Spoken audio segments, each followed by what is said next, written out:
Hello. We chose to model the effects of the respiratory quotient and the oxygen diffusion coefficient on alkalosis onset at altitude.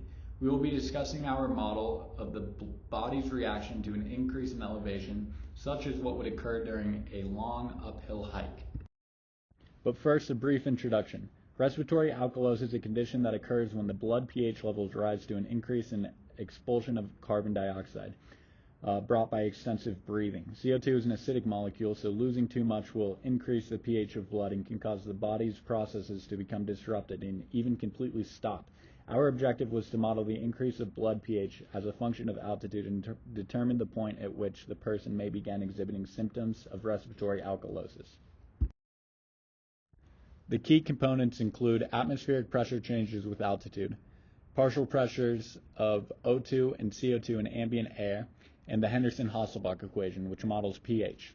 I'll start with key assumptions. First, we assume that temperature decreases linearly with altitude at a fixed rate of 6.5 Kelvin per kilometer. Next, we assume that atmospheric pressure decreases exponentially with altitude, so we modeled it using the barometric equation. For gas exchange, we assumed oxygen and carbon dioxide diffuses following Fick's law, driven by partial pressure gradients between blood and air. Other assumptions is that bicarbonate levels adjust to pH deviations at higher altitudes through metabolic compensation. Finally, we assume that carbon dioxide production is directly proportional to oxygen consumption scaled by RQ, which changes based on diet. Next, these equations are what govern atmospheric changes with altitude. Temperature decreases linearly with altitude using the constant lapse rate. Water vapor pressure uses the Clapeyron-Clapeyron relation to calculate water vapor pressure changes due to temperature. Atmospheric pressure declines exponentially with altitude using the barometric equation. Oxygen and carbon dioxide partial pressures are calculated based on effective atmospheric pressure, accounting for water vapor and RQ. These equations allow us to link altitude to environmental factors that influence blood-gas exchange. These are the physiological equations that affect blood-gas exchange. First, oxygen partial pressure in blood describe the diffusion of oxygen into blood and its consumption by tissues.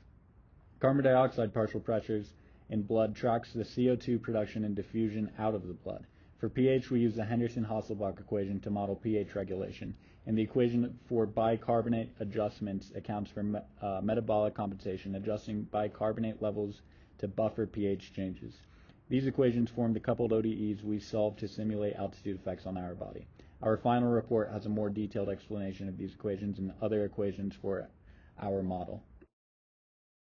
We use MATLAB's ODE 15S solver to handle the stiffness of our coupled ODEs. Two key scenarios were explored. Varying RQ reflects dietary impacts, with values ranging from 0.7 for lipid-based diets to 1.0 for carb-based diets. Next, we vary the DO2.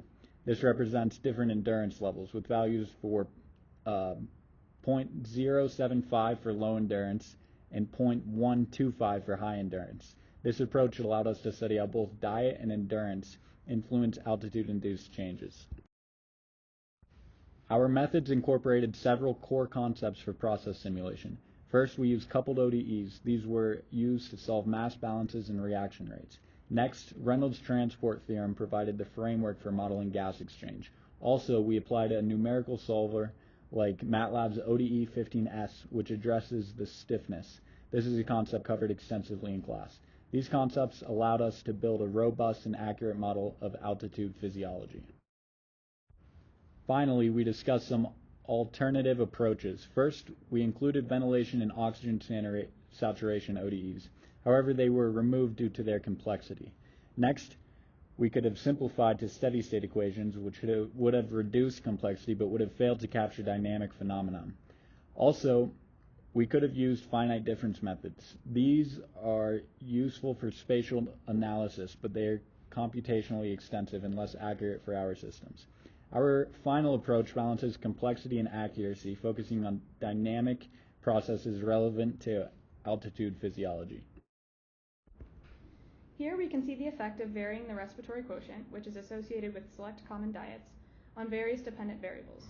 Focusing on the bottom left, the changes in blood pH is what causes the onset of respiratory alkalosis. For a lipid-based diet, severe alkalosis onset occurs at 3,000 meters. For a protein-based diet, severe alkalosis onset occurs at 4,151 meters. For a carb-based diet, severe alkalosis onset occurs at 6,045 meters. And for a mixed diet, severe alkalosis onset occurs at 4,666 meters. And similarly, here we can see the effect of varying the oxygen diffusion coefficient, which is associated with one's physical fitness, on those same dependent variables. Severe alkalosis onset for a baseline fitness level occurs at 4,666 meters. For an underconditioned body, severe alkalosis onset occurs at 4,149 meters.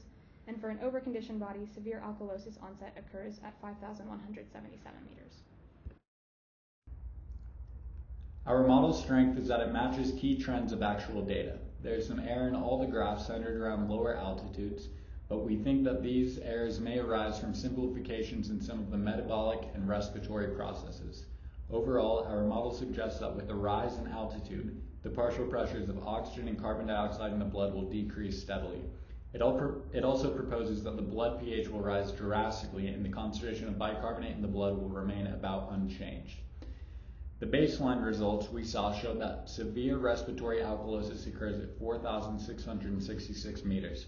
Our results indicate that a mixed diet serves as a better protection than a purely lipid or protein-based diet, though those consuming carb-based diets can tolerate higher altitudes before experiencing symptoms based on our data. While our data shows some inconsistencies in the altitude thresholds for the onset of mild and moderate alkalosis, the overall trends of our data accurately demonstrates the relationships between each change variable and how it can affect or increase symptoms of altitude sickness. Our model shows that the value of the respiratory quotient and oxygen diffusion coefficient have a significant impact on the onset of severe respiratory alkalosis at high altitudes.